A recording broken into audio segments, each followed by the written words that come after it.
Good morning. We are live with tech support, myself and Jasmine, all on Facebook this morning. Thank you so much, tech support.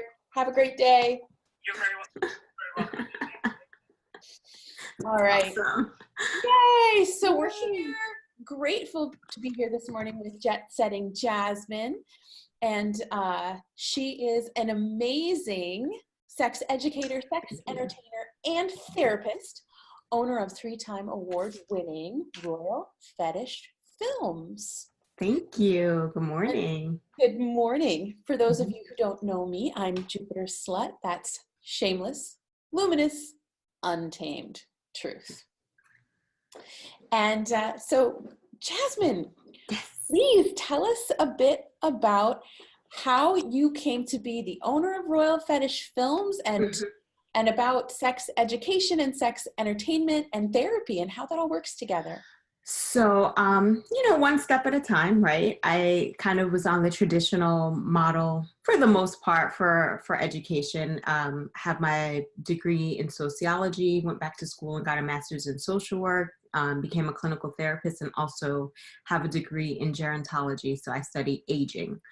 And through the course of doing my clinical work, I realized that I had a very keen interest in sexuality, really sex as we age on the continuum, as well as intimacy post-injury, intimacy post-illness, and caregiving and chronic illness. So all of those things kind of were revolving around intimacy, basically. And then I had kind of my own kink side, which I started to explore around age like 29, 30. I think that's probably when I realized that I was exploring it, but I think we are always exploring, right? So that being said, I decided at age 30 that I was going to start taking some of the questions that I had and bringing them to my girlfriends. You know, we always start our first businesses or our first business model, you bounce against your friends, right? So I, was bringing up some of the questions that I had about like how to spice things up and how to like live much more shame-free life around sex, and what is it going to look like as we get older, and now we're moms and all those kind of things. And what I learned is that I wasn't having these questions and these feelings in a vacuum. We were all having them, and we just didn't have the space to talk about them. So that became the creation of Jet Setting Jasmine, which was more of a like fun. We, hosted fantasy flight parties, and we were teaching people pole dancing and erotic touch massage and all the like kinky toy stuff and that. But every time we hosted a party, and this is when I joined my partnership with King Noir, there became like this point in the night where it just got really heavy, and it was like people were talking about sexual trauma and their hangups and how like all these toys and everything, they were wonderful, but they would never have the confidence or they didn't have the voice in their bedroom to speak up and to like use them or to use these tricks and trades without shame. And so then the clinical therapist in me is like, oh my God, this is not sexy work. This is like real life, people got problems work. And that's kind of where like, for me, it was, no, these things are really, really intertwined and blended together. And you almost can't have one, the sexual healing without the mental health component, the self-help, self-care component. So I just started blending things together, and I made a nice little soup, and here we are now. Getting on film, that part was just, my own kind of arrogance to a certain extent. We filmed something kind of personal, and I was like, whoa, like that looks hot. Like I want people to see this.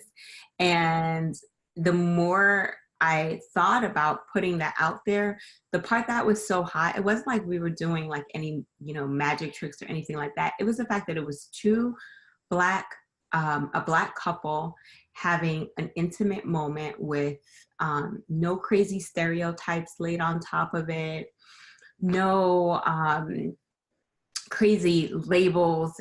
It was pure, it was romantic, it was sensual, it was authentic. It was real bodies, and I realized that I don't see this. That's why it was so hot to me, because in comparison to what I had been watching for my own entertainment, there was nothing really out there like that, at least that I had stumbled upon at that time. So, hence Royal Fetish Films. I am tearing up. It's so moving to me to get to hear like everything that you just said. Thank you for being such an amazingly empowered person and sharing your questions. And I think that's, as I'm doing my work, I'm getting over and over again how important it is that we share our questions, not our answers, but what we need to have solved. And like, I was taking notes because everything you were saying was so amazing. But I had to put double stars around sexual healing requires mental health. I'm paraphrasing what you said, but but I was like, we really like to box up and shut away our sexuality because most of us were raised to hate it and fear it so much. Right. So thank you for being here. And in just a moment, we're going to be back with our first question. I'm going to ask Jasmine, our sex educator, sex entertainer, therapist, this fabulous question about daughters. I have one. I've got two. Oh, two. So for myself, this question comes from a place where I think this is true of most mothers. It's certainly true of me, that the one thing I want more than anything in the world is to make sure my daughter never suffers. And of course, suffering is a personal experience. So I base how I try to teach her to protect herself on how I wish I'd known to protect myself. That's all you can do. Yeah, sometimes she tells me like, Mom, you've got it so wrong, right? Like, each woman, each person has their own set of ways they need to initiate boundaries in the world and all kinds of growth and growing. But I really want to hear from you, because what I've heard before when I've been in the audience at some of the workshops that you've given around the country have really changed and helped the way I think about sex positive parenting. And so especially with daughters. So how do you teach your daughter the boundaries that you wish you had growing up? Yeah. So, and that's definitely ever changing as well, because each stage of their own, so my daughters are 14 and 18, and, we've been teaching this sex positive parenting, for some time. So, it's been growing because, what my 12-year-old was into and thinking and doing at that point is very different than what she's doing at 14, right? So I think that in itself is key, is teaching these boundaries, these lessons, these struggles that we've went through that we don't want them to go through at the right stage of where they are. And it doesn't necessarily mean age. It can be, based on maturity. It can be based on the environment that they're in, right? So now that, I'll talk a little bit more about my 18-year-old, because she has her freedom now, and she's making more of her own choices than ever. So really with her, it's a constant conversation. I can't say that enough. We had like these talks, even these little comments, because sometimes with our kids, you can only get like this much in. You can see it on their face when they shut down, like, okay, I'm done listening, right? So, something along the lines like this weekend, she went to a big festival in the Tampa Bay area. And that boundary talk was like, hey, I want to make sure that, you got a little cash in your pocket, right? And so something as simple as that is saying, I want to make sure that if you're in a situation, you can be independent in getting yourself out of danger, or you don't have to rely on anyone. Because we know that, the less independent you are, the more likely you are to kind of like fall for different traps or be in a position where somebody else is in control, right? So this isn't even, we're not even talking about sex yet. And we don't really need to have every single conversation around sex be so geared towards the act of intercourse. And I think that's where parents kind of get a little flubbed up, is like, I don't want to talk about sex. And the kids are like, I don't want to talk about sex either. So let's talk about what the bigger concept, right? So like autonomy of your body, autonomy of your person. Even with that, when I asked her, I'm like, oh, so what are you wearing to the festival? And, you know, she's just like, you know, this top, this bottom, and a pair of sneakers. And I was like, oh, good, sneakers. So that way, if you need to get out of Dodge fast, you can, right? And so that's setting those type of things, like pre-thinking. And that's what I really want my daughters to think, whether it's about going to a festival and getting home safely, or getting run down by one of these, you know, like crazy sexual assault people that we know we live around, or pre-thinking about, I'm going out on a date. Like, let me make sure that I, you know, freshen up properly, that I have, you know, condoms, that I have, I thought out long enough to know that I'm going to get back to dating and being sexually active. So let's take a look at some birth control options.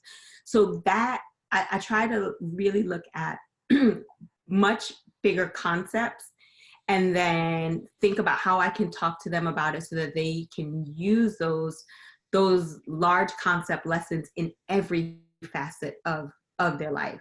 So like my daughter, I asked her right when she started back in college for the fall semester was, do you think you're going to be up for dating this semester? And she was like, not really. You know, I kind of want to stay focused on school.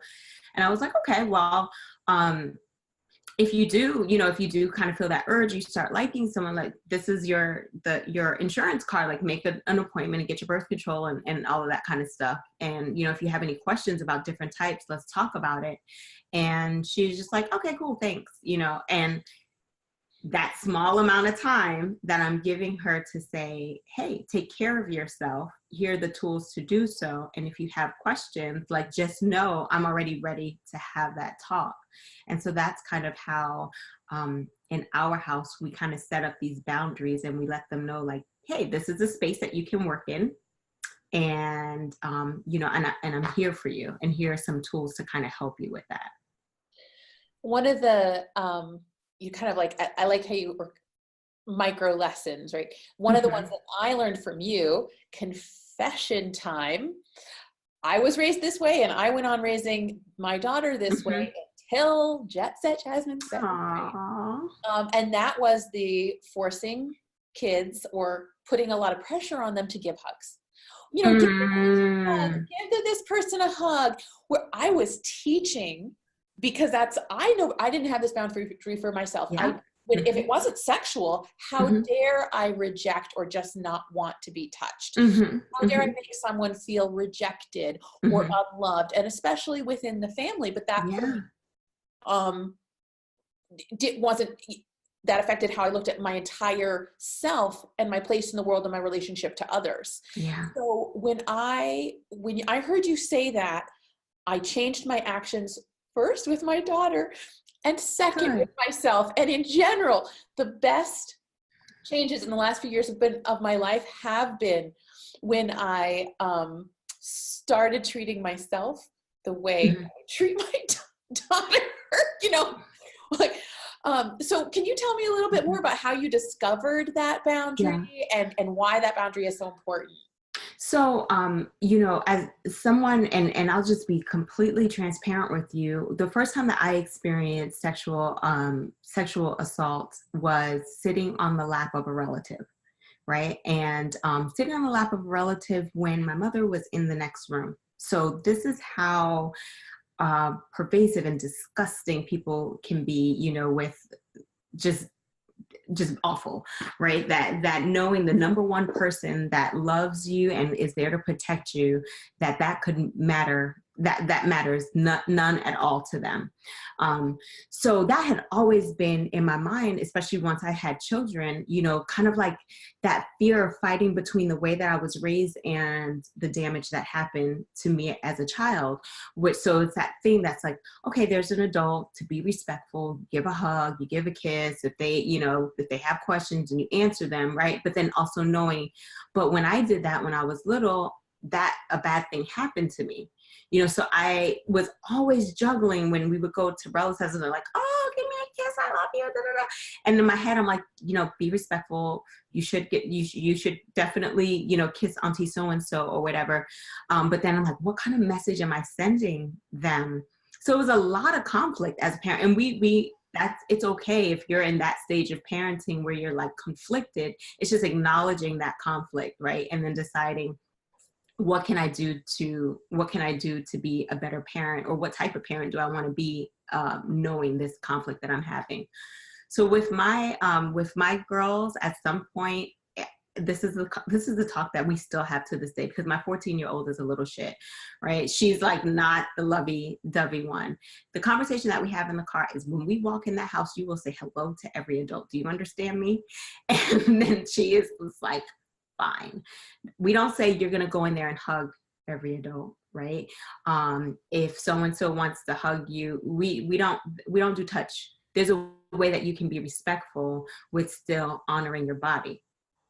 And I also give them the language. So if somebody wants to give you a hug, you can say, I pound it up. You can say, I rather shake hands. You can say, oh, I don't give hugs. You can ask my mom more about that.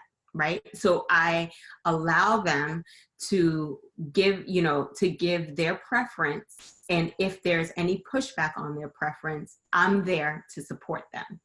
The same thing goes with uncomfortable questions. If someone asks an uncomfortable question, which they do, you know, like, oh, what kind of work does your mom do? And my daughters will say, I'm so happy that you asked. Mom told me to call her right away so that she could answer it herself. Adults have been like, oh, no, it's okay. Yeah, I'll talk to her later. So again, giving them the language and giving them some type of protocol. If you don't feel comfortable, I'm here. I'm backing you up all the way. Oh, that's wonderful. I'm writing that out. Language and protocol. Like, these are the things that we can arm our daughters with. Yeah, absolutely. And always and you can pass the buck, especially as daughters, being like, and this was one of the things that for me, in my last abusive relationship really woke me up, was that I realized that the person who was trying to treat my daughter not very well, who I was dating, when I stepped in to say, whoa, that's not acceptable, this is what they said to me. Your daughter's old enough to be defending herself. She's going to be going off to college soon. You let her grow up and defend herself. And I was like, look at how far I've come, because my reaction was so strong. I was like, if I, a 40-year-old woman still dressed in street clothes, talking to another adult, cannot effectively maintain this boundary, how dare you insinuate that my child can, you know, who doesn't own this house, is not your equivalent in age, right? Be the one to do this. And so for me, you kind of just showed that same thing, is that you're showing your daughters, like, you don't have to know this yet. No. And you can depend on me to be there to support and back your boundaries. And that's where I've gone with my daughter. That moment really crystallized for me how important that is. It absolutely is. And on top of it is, why not support? I mean, I support my friends if I feel like they can't defend themselves, you know, and there are times when I feel, like you said, as an adult, where I'm like, oh, I wish somebody can come in and swoop up this situation. And then if I see them do it, then I'm able to model that behavior for myself if there's a next time. Right. So even with my children, I will say at school, if they have somebody like a teacher that is infringing on not, you know, their sexual boundaries, just what they think is right or wrong, I'll say to them, draft an email. Let me read it. Let's talk about it. Let me help you put this and this and that in it. And so I'm giving them the equipment so that in the future, they're better able to defend themselves, and they don't have to feel like, this isn't right, but I don't know how to say anything about it. That's what I'm here for. I'm not their mother for 18 years. Like, no, thank you for sharing the ways that you're there for your daughters with the rest of us, because for a lot of the work that I've been doing, I caught from you, and this kind of skill set is contagious among women. So the more we share, the more it goes out there. And we're going to have you back. Okay. But for now, I know that you have to go and I have to go. So please tell us, like, where can we find you online, and what are you, if women want to connect more with your work, what do you recommend that they look for? Okay, thank you. So I can't wait to come back, by the way. I'm like, oh, yeah. So you can find all my contact information at jetsettingjasmine.com. I am on Instagram at jetsettingjasmine.com all day long, more than I should be. So if you need me, at jetsettingjasmine, you can find me there. I'm on Twitter for some more of my salacious side at jetsetjasmine. I'm also the owner of bluepearltherapy.org. So for those of you that are interested in whether it's a parenting, coaching, consultation session, general therapy from depression to anxiety, or more sex trauma, relationship issues, you can book a session at bluepearltherapy.org. And if you forget all this stuff, you could always reach out to Jupiter. We are just a phone call or text away.